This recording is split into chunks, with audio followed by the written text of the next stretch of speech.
Alors, on continue avec Héliolin ou Lynn, je ne sais pas comment on dit. Hélioline? Héliolin, super. Merci d'être là et de nous présenter ton projet, je dis tu parce qu'on se connaît. Merci. Mais je ne connais pas les... je ne participe à rien dans les évaluations. Bonjour à toutes et à tous et merci de nous accueillir pour la finale du Biomime Challenge. Je m'appelle Adrien et je suis ingénieur au sein du groupe de recherche Bionix à Lorient. Nous sommes une équipe de 4 doctorants sous la direction d'Antoine Ledwigou et Michael Castro. Nous sommes en 2031. Les vagues de chaleur successives et la hausse du prix de l'électricité ont favorisé l'agrivoltaïsme, cette pratique qui combine agriculture et panneaux photovoltaïques. Les panneaux permettent d'ombrager les cultures tout en convertissant l'énergie solaire excessive en électricité. Cependant, à la fin des années 2020, les composants électroniques sophistiqués qui permettaient d'ajuster l'orientation des panneaux solaires ont montré leurs limites. Difficultés d'approvisionnement certains composants, des coûts d'entretien, des coûts de maintenance élevés, ainsi qu'une fin de vie complexe. Dès lors, nous avons cherché une solution passive, sans fil ni moteur, avec des matériaux localement disponibles. Alors nous nous sommes inspirés de la pomme de pin et de la graine d'Eriodome, qui a cette forme en tire-bouchon qui se contracte et se détend sous l'effet combiné de l'humidité et de la température. Et c'est ce qui lui permet de se visser dans le sol.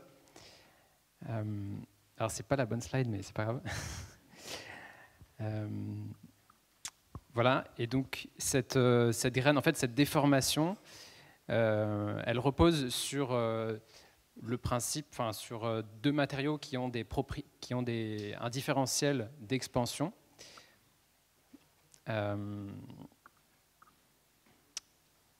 C'est ça. Et donc ce qui lui permet de se visser dans le sol. Et donc c'est ce principe-là qu'on a utilisé avec aussi les variations cycliques d'humidité et de température au cours de la journée pour concevoir notre système. Pour bien comprendre, en fait, imaginez une éponge de cuisine. Eh bien, quand elle sèche, la partie jaune vient se contracter davantage que la partie verte, créant ainsi une courbure. Eh bien, la graine d'érodium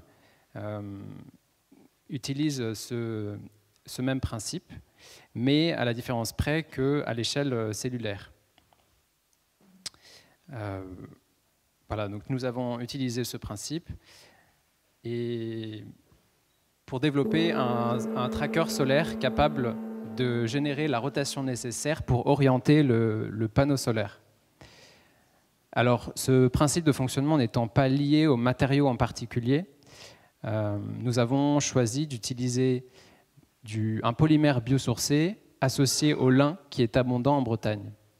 Cela a permis de soutenir la filière du lin qui connaissait alors quelques difficultés. Voilà, alors la prochaine fois que vous voudrez jeter l'éponge, pensez Héliolin. Je vous remercie pour votre attention et vous souhaite un bon salon.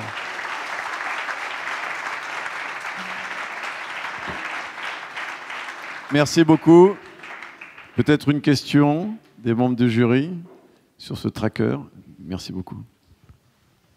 Merci, très intéressant concept. Ici, vous souhaitez que le panneau suive la lumière du soleil et vous avez un actionneur qui réagit à l'hygrométrie. Qu'est-ce qui va se passer dans des journées où il va pleuvoir, faire beau, ce qui, je crois, arrive parfois en Bretagne?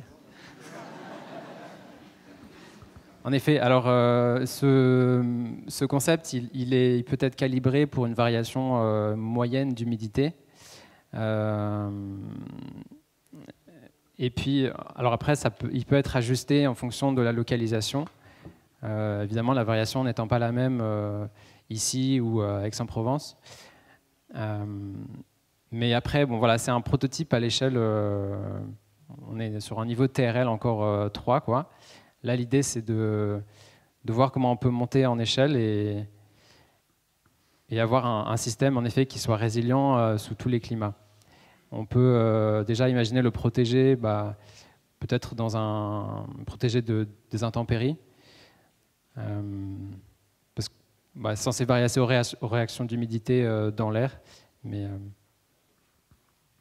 Merci beaucoup. Je rappelle que ce sont des projets qui sont encore en cours d'élaboration et de réflexion. Ce ne sont pas des projets aboutis, comme ça a été rappelé. On est en début et on est plutôt là pour évaluer le principe et l'idée bio-inspirée. Merci beaucoup. À plus tard.